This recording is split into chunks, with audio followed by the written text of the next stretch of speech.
1947లో భారత్ పాకిస్తాన్లు వేరయ్యాయి. రెండు కొత్త దేశాలుగా ఆవిర్భవించాయి. ఇండియా, పాకిస్తాన్ మనుగడలోకొచ్చాయి. స్వాతంత్రం వచ్చాకే ఈ రెండు దేశాల మధ్య ఘర్షణ మొదలైంది. ఈ ఘర్షణ చాలా పాతదే. ఈ కారణంగానే రెండు దేశాల మధ్య ఇప్పటి వరకు 4 యుద్ధాలు జరిగాయి. 1947, 1965, 1971, 1999. ఈ యుద్ధాలు ఎందుకు జరిగాయి, వాటి ఫలితాలు ఎలా ఉన్నాయో తెలుసుకుందాం.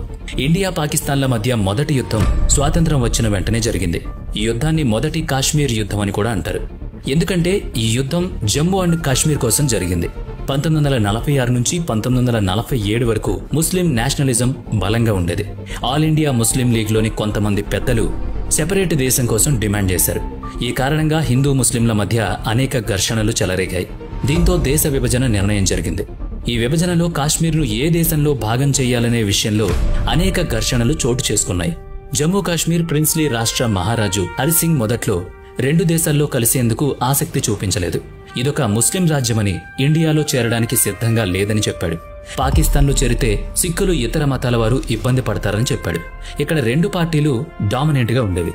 మొదటి పార్టీ షేక్ అబ్దుల్లా పార్టీ, నేషనల్ కాంగ్రెస్. రెండో పార్టీ ముస్లిం కాన్ఫరెన్స్. దీంతో జమ్మూ కాశ్మీర్లోని ముస్లింలు తిరుగుబాటు చేశారు. ఈ తిరుగుబాటుకు అధిక పన్నులు, నిరుద్యోగమే కారణమని చెప్తారు. ఇక్కడ ముస్లింలు పాక్లో కలవాలని డిమాండ్ చేశారు. పూంచ్లో జరుగుతున్న ఈ నిరసనతో మహారాజా హరిసింగ్ జమ్మూ కాశ్మీర్లోని వెస్ట్రన్ జిల్లాల్లో తన పట్టు కోల్పోయారు. ఈ కారణంతోనే మహారాజా ఇండియాలో చేరేందుకు సిద్ధపడ్డారు. దీంతో ముస్లిం కాన్ఫరెన్స్ వెంటనే పాకిస్తాన్ యాక్షన్ తీసుకుంటే బాగుంటుందని అనుకుంది. పాకిస్తాన్కి కూడా మహారాజా జమ్మూ కాశ్మీర్ని ఇండియాలో విలీనం చేసేందుకు సుముఖంగా ఉన్నారనిపించింది. ఈ కారణంతోనే 1947 అక్టోబర్ 22న పాకిస్తాన్ పసుతన్ ట్రైబల్ మిలిటెంట్స్ ని ఆహ్వానించి వాళ్లతో కలిసి శ్రీనగర్ ని క్యాప్చర్ చేయాలని ప్లాన్ చేసింది. దీని పేరు ఆపరేషన్ గుల్బర్గ్. ఈ దాడి మొదలవ్వగానే మహారాజా ఇండియా సాయం అడిగాడు. ప్రతిగా ఇన్స్ట్రుమెంట్ ఆఫ్ అసెషన్ మీద సంతకం పెట్టాలని షరతు పెట్టింది ఇండియా. కాశ్మీర్ హిందుస్థాన్లో భాగం కావాలని చెప్పింది. అలా భాగమైతేనే జమ్మూ కాశ్మీర్ను రక్షించే బాధ్యత భారత్ తీసుకుంటుందని చెప్పింది. ఈ స్థితిలో మహారాజు షరతును ఒప్పుకోక తప్పలేదు. పాకిస్తాన్ ముజఫరాబాద్ నుంచి దాడి ప్రారంభించింది. మహారాజు భారత్ చెప్పిన ఇన్స్ట్రుమెంటల్ యాక్ట్ మీద సంతకం పెట్టగానే భారత్ పాకిస్తాన్ సైన్యాన్ని ఎదుర్కోవడానికి సిద్ధమైంది. అలా భారత్ సైన్యానికి పాకిస్తాన్ ట్రైబల్ సైనికుల మధ్య యుద్ధం మొదలైంది. 1947లో దాడి మొదలవగానే నౌషెరా, రాజౌరి, గుల్మార్గ్, బారాముల్లా, గురైజ్ నగరాల మీద యుద్ధం జరుగుతూ ఉండింది. 1948 డిసెంబర్ 31న జహంగర్, రాజౌరి, గుల్మార్గ్, ఊరి, తిత్వాల్, గురైజ్, కార్గిల్ లాంటి ప్రాంతాలను ఇండియన్ ఆర్మీ విజయవంతంగా తన ఆధీనంలోకి తెచ్చుకుంది. ఈ ఘర్షణ తెంచుకోవడానికి India United National Security Council ని సంప్రదించింది. ఆ తర్వాత రెండు వైపులా నెగోషియేషన్స్ మొదలయ్యాయి. రెండు దేశాలు కాల్పుల విరమణకు అంగీకరించాయి. ఇందుకు సంబంధించిన అంగీకార సూత్రాలను UN రెజల్యూషన్ 47లో రాశారు. చివరికి 1947 జనవరి 1న కాల్పుల విరమణ ప్రకటించారు. ఏ లైన్ మీదైతే రెండు దేశాలు వచ్చి ఆగాయో వాటిని లైన్ ఆఫ్ కంట్రోల్ అని అంటారు. ఇండియా కాశ్మీర్లోని 2/3 భాగాన్ని ఆక్రమించుకుంది. ఇందులో కాశ్మీర్ వ్యాలీ, జమ్మూ అండ్ లద్దాఖ్ భాగంగా ఉంది. ఈ భాగం నుంచి పాకిస్తాన్ తప్పుకోవాలి. ఇండియన్ లా అండ్ ఆర్డర్ అమలు చేయాలి. ఇండియా ఈ యుద్ధంలో విజయం సాధించింది. 1965లో జరిగిన భారత్ పాకిస్తాన్ యుద్ధాన్ని సెకండ్ కాశ్మీర్ యుద్ధం అంటారు. 1947 మొదటి యుద్ధం తర్వాత ఇరు దేశాల మధ్య సరిహద్దుకి సంబంధించి అనేక ఘర్షణలు చెలరేగుతూనే ఉన్నాయి.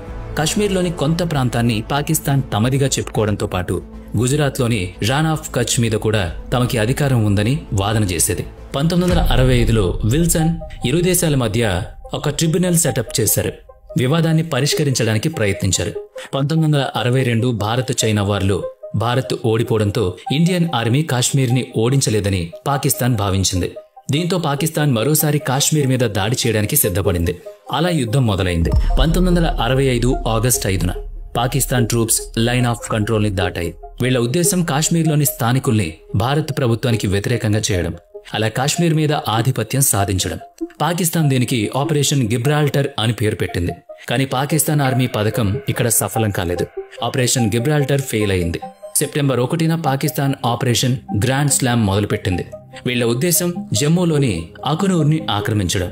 ఇండియన్ ఆర్మీ పాకిస్తాన్ ప్లాన్ మీద నీళ్లు చల్లింది. భారతదేశం సెప్టెంబర్ 6న పశ్చిమ సరిహద్దుల్లో అంతర్జాతీయ సరిహద్దును దాటింది.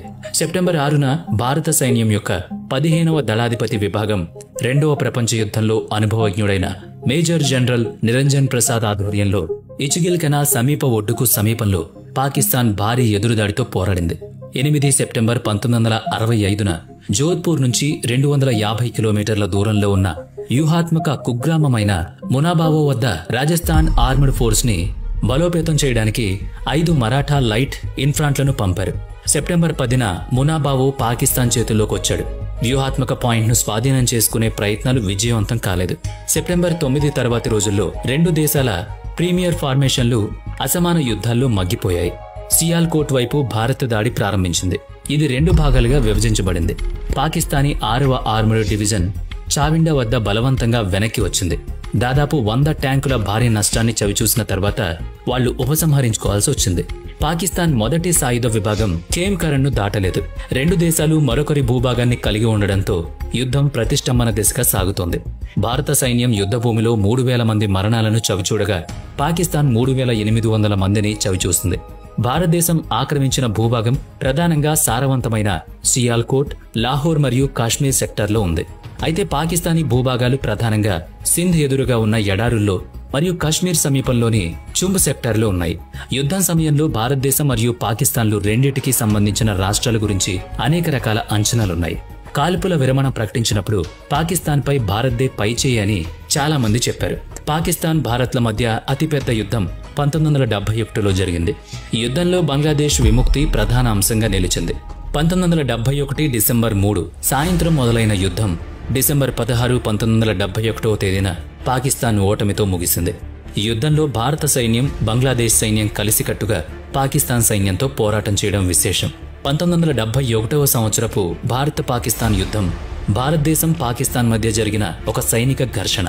డిసెంబర్ 3, 1971న 11 భారతీయ వాయుసేనకు సంబంధించిన విమాన స్థావరాలపై పాకిస్తాన్ చేసిన అనుమాన ప్రేరిత దాడిని ఆపరేషన్ చెంగిజ్ ఖాన్ అని పరిగణిస్తారు. ఈ అనుమాన ప్రేరిత దాడి యుద్ధానికి కారణమైంది. 13 రోజులు మాత్రమే జరిగిన ఈ యుద్ధాన్ని చరిత్రలోని అతి తక్కువ కాలం జరిగిన యుద్ధాల్లో ఒకటిగా గుర్తిస్తారు. యుద్ధం జరుగుతున్న సమయంలో భారత, పాకిస్తానీ బలగాలు తూర్పు, పడమటి దిశల్లో ఘర్షణ పడ్డాయి. తూర్పు కమాండర్కు చెందిన పాకిస్తానీ సైనిక బలగాలు లొంగుబాటు పత్రంపై సంతకాలు చేశాక యుద్ధం అంతమైంది. ఈనాటి వరకు కూడా బహిరంగ లొంగుబాట్లలో ఇది మొదటిది, బహుశా ఆఖరిది కూడా. 1971 డిసెంబర్ 16 నాటి లొంగుబాటు తరువాత తూర్పు పాకిస్తాన్ స్వతంత్ర బంగ్లాదేశ్గా విడిపోయింది. తూర్పు పాకిస్తాన్ను స్వాతంత్రం వచ్చిన సమయంలో తూర్పు పాకిస్తాన్లో ఉన్న సుమారు 97,368 పశ్చిమ పాకిస్తానీ వాసులను భారతదేశం యుద్ధ ఖైదీలుగా అదుపులోకి తీసుకుంది. అందులో 79,700 మంది పాక్ సైన్యానికి చెందిన సైనికులు, పారామిలిటరీ సిబ్బంది మరో 12,500 మంది సాధారణ పౌరులు ఉన్నారు. 1999లో భారత పాక్ల మధ్య జరిగిన యుద్ధాన్ని కార్గిల్ యుద్ధం అని పిలుస్తారు. కాశ్మీర్లోని వివాదాస్పద ప్రాంతంలో 2 దేశాల మధ్య వాస్తవ సరిహద్దుగా పరిగణింపజేస్తున్న నియంత్రణ రేఖ భారత్ వైపు ఉన్న వ్యూహాత్మక స్థానాల్లోకి కాశ్మీరీ మిలిటెంట్ల వేషధారణలో పాకిస్తానీ సైనికులు చొరబడ్డం వలన ఈ ఘర్షణ జరిగింది. దాని ప్రారంభ దశలో పాకిస్తాన్ పూర్తిగా స్వతంత్ర కాశ్మీరీ తిరుగుబాటుదారులపై పోరాటాన్ని నిందించింది. అయితే మరణించిన వారు పత్రాలు మరియు తరువాత పాకిస్తాన్ ప్రధానమంత్రి మరియు ఆర్మీ స్టాఫ్ యొక్క చీఫ్ చేసిన ప్రకటనలు పాకిస్తాన్ పారామిలిటరీ దళాల ప్రమేయాన్ని చూపించాయి. భారత సైన్యం తరువాత భారత వైమానిక దళం మద్దతుతో నియంత్రణ రేఖకు ఆనుకుని భారతదేశం వైపు ఉన్న చాలా స్థావరాలను తిరిగి స్వాధీనం చేసుకుంది. అంతర్జాతీయ దౌత్యపరమైన వ్యతిరేకతను ఎదుర్కొని నియంత్రణ రేఖ వెంబడి మిగిలిన అన్ని భారత స్థానాల నుంచి పాకిస్తానీ బలగాలు వైదొలిగాయి. అలా యుద్ధం ముగిసింది. ఇలా భారత్, పాకిస్తాన్ల మధ్య 4 యుద్ధాలు జరిగాయి.